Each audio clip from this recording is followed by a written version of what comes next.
அந்த பாப்பா எந்த கேஸ்ட் என்ன ஏதுன்னு கேட்கல. இப்போ வேற ஜாதி அனுமதிப்பாங்களான்னு. இப்போ அவ ஓகேன்னா நான் இந்த நிமிஷம் என் பையனை கல்யாணம் பண்ணி கூட்டிட்டு ஓப்பனா என்னோட கேஸ்ட் சொல்றேன் சார். நான் வந்து ஒரு எஸ்சி, ஓகேங்களா. காதல் திருமணம் அனுமதிக்கப்படுது. எம்பிசி ஒரு பிசி ஒத்துக்குறாங்க. ஒரு எம்பிசி எஸ்சியை பண்ணுவாங்கன்னா ஒத்துக்க மாட்டாங்க.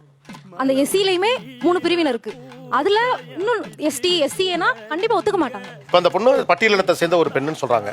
இப்போ உங்களுக்கு ஓகேயா? Okay sir. இல்ல முதல்ல இந்த ஸ்பீடு இப்ப இல்லையேன்னு கேட்க வீட்டுக்காரர் கேட்கணும் சார். சிரிக்கிறதுக்கான விஷயம் இல்ல. நீங்க அந்த இடத்துல இருக்கிற ஒருவரின் மனநிலையிலிருந்து அதை பார்க்கணும்.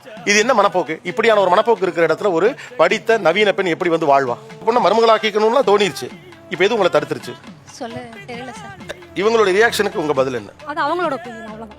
இதுல எனக்கு எந்த ஹர்ட் அது இது நாங்க எப்பவுமே அனுபவிச்சுட்டு இருக்க ஒரு ஒண்ணு. இது எனக்கு புதுசு கிடையாது. நான் சின்ன வயசுல இருந்து இந்த எஸ்சி எஸ்டி எஸ்சி இவங்களாம் வந்து படிக்கிறதுல காலத்துல இருந்து இப்போ வரைவே எங்கேயோ ஒரு இடத்துல ஏதோ ஒரு இடத்துல என்ன மாதிரி எத்தனையோ பொண்ணுங்கன்னு கிடையாது, பசங்க எல்லா இடத்துலயுமே ஒரு இதை வந்து நாங்க அனுபவிச்சுட்டு தான் இருக்கோம் சார். படிப்பும் பதவியும் வந்து ஒரு மனிதனை ரொம்பவே மாத்தும் சார். ஒண்ணு படிப்பு நல்லா படிச்சுட்டா நீங்க ஐஏஎஸ் இருக்கீங்கன்னா நீங்க ஐஏஎஸ் நான் ஒரு ஹியூமன் பீயிங். நான் எந்த ஜாதியில் இருந்தாலும் நான் எந்த மதத்தில் இருந்தாலும் என்னை நீங்கள் சக மனிதனாக பார்த்தால் தானே அது நல்ல இடம். நீ படிச்சு பெரிய ஆளாயிடு அப்ப நான் அவனை மதிப்பேன். அதுக்கு எதுக்கு நீங்கன்னு கேட்கிறேன். எனக்கு வெளிநாட்டுல இருந்து யாரோ ஒரு பொண்ணு இன்டர்நெட் வழியா காதலிச்சு இங்க வந்து அதை அப்படியே பயங்கரமா போட்டுறீங்க, கொண்டாடுறீங்க. நம்ம ஊரு புள்ள, நம்ம கண்ணு முன்னால வளர்ந்த புள்ள, நம்மளோட தாயா பிள்ளையா புலங்கனை விட்டு புள்ள.